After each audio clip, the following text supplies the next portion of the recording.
before we get started, let's go over the ingredients that we're going to be using for this recipe.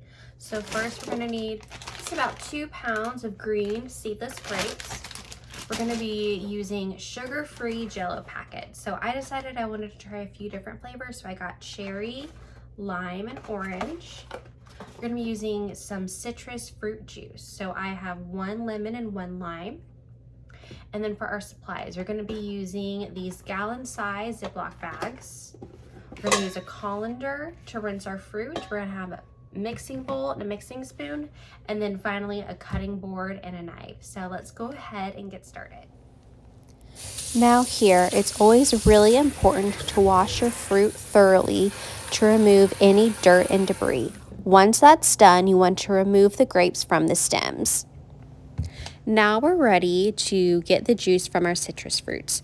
So here you can see I'm using my palm to roll the lemon on the cutting board. Taking a few seconds to roll the lemon and the lime helps get more juice once you're ready to squeeze. So once you've rolled those, you'll cut each in half. Now here we're just going to squeeze some fresh lemon and lime juice over our grapes, and try to be careful and not get any seeds in your bowl when you're squeezing, but no problem if you do. You can just dig those out with a fork. Okay, now that we have our grapes soaking in our citrus juice, we'll give those a good stir and let those soak.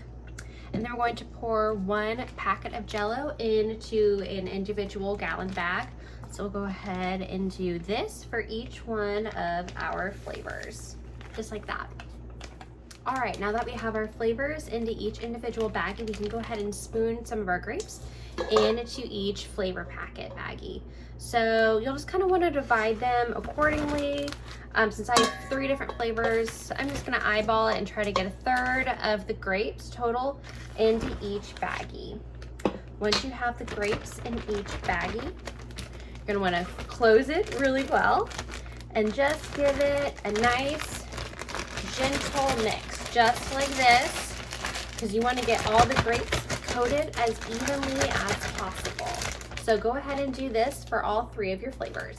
Okay, so now that I have all 3 of my flavors evenly shaken, I'm going to put these 3 baggies in the fridge for at least 1 hour.